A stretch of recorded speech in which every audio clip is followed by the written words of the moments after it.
Valentino Camilio, and a potential and skilled in field of Amazon business manager who can assist you through your business in line of product research, product sourcing, product listing, PPC management, and account management.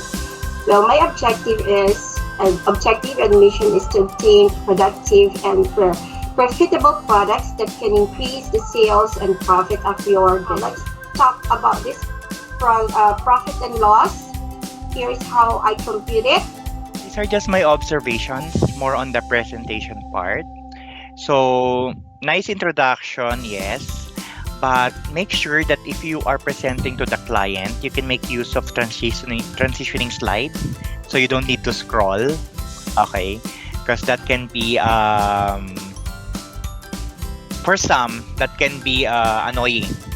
And also you can remove those small things like extension block and all so that it won't completely block the view. So yun lang yung observation ko. All in all, it's a good presentation. It's comprehensive. I find it hard to discuss naman din on my end. So I give you a kudos on that. Just make it more organized. In terms of demand, so when in my research, it's registered a consistent growth in sales for a period of 12 months and monthly sales growth at 293, monthly sales at 293, or translated into daily, it's at 18 daily sales.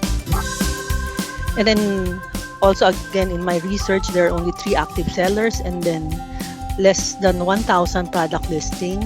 And then when I looked at NFC sticker and NFC tag, it registered only 202 and 328 searches respectively.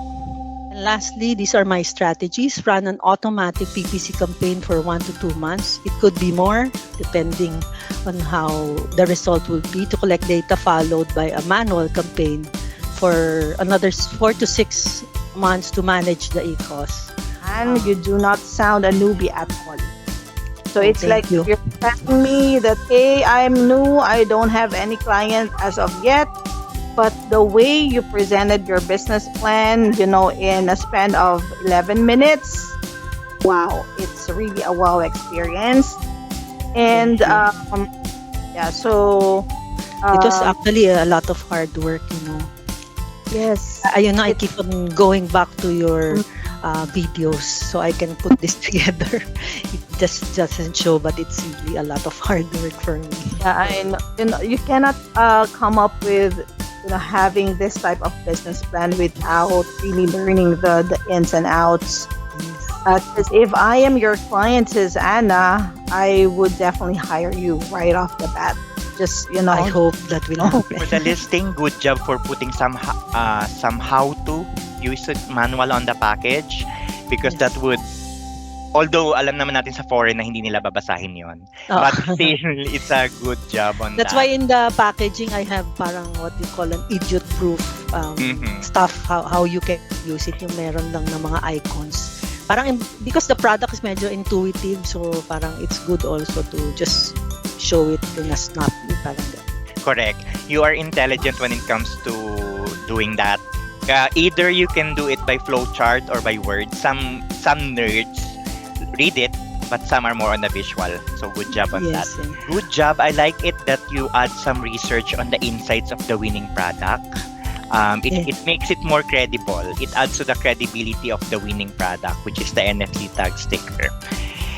And then to the market analysis that you did, you just make sure to make everything smooth when it comes to handling such product, because there might be an underlying reason why there are low-key players with a kind of product. Here are the product images: the main image, the featured image, the comparison chart, mode lifestyle, main benefit callout, size chart, and promotional image. Here's the promo offer. Holiday sale, shop now, 20% off on Pizza Pam. Promo offers until supply lasts. And here's my promo offer analysis. A 20% sale, sale price on Amazon is $20. The profit is $8.97. Profit margin is 44.85%. ROI is 152.03%. Yeah, quick. So introduction, you have a good introduction. As a matter of fact, you're well dressed and prepared. That's a good point for the client. Okay, good background also. You have a good tone. That is your advantage. That is actually your asset. Campaign should keep going until we have enough data. So can we disregard these 2 weeks and then so that we can calculate the ACOS and determine the lowest ACOS, and then we will run manual campaign as soon as we gather data from the auto campaign. Actually, we can run both running. Okay, keep the automatic campaign till we have enough data. Okay. So first of all, I want to congratulate you for having been able to present your business presentation. Let me first of all, you are missing the introduction. That is very important. When I say missing the introduction, your introduction about yourself, your services, what you can offer and all. I know you know that, right? So Yes. you jump in quickly to that. It's a nice niche, yes, evergreen and all. But just make sure to study the target buyers, okay? When you are thinking about a specific niche, because it can be a big hit to Amazon Mexico or Amazon Spain, but doesn't necessarily it will translate into sales when it comes to Amazon US. So the profit margin is 46.63 with an ROI of 201.56.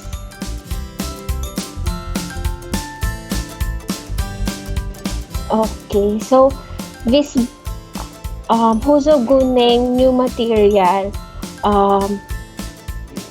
they agreed to send free samples with a shipping price to Illinois, USA of $60 to $70, and it varies every day. Your profit and loss part will build up your credibility when it comes to your knowledge in the finances.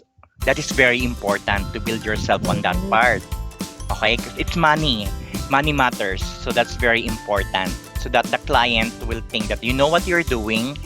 This VA will help us sell our product, this winning product.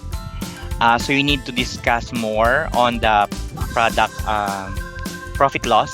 Okay, so maybe use some animation there to highlight and give them an So option. you're able to come up with 1595, is that right?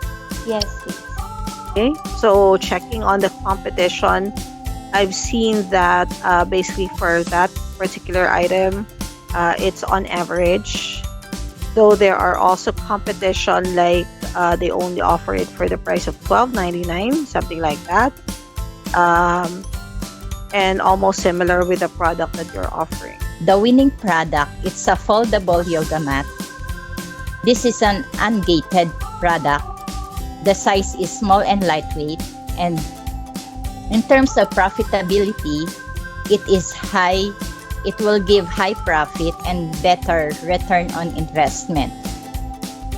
Based on the Google trends that we can see on the market, the trend is evergreen, meaning we have a tried and tested market for this foldable yoga mat. I have enclosed product listing images, which is on white background, and also we got the main image, featured images, the mode lifestyle. This Palmer VN Travel Yoga Mat is a portable mat, a workout equipment, great for travel.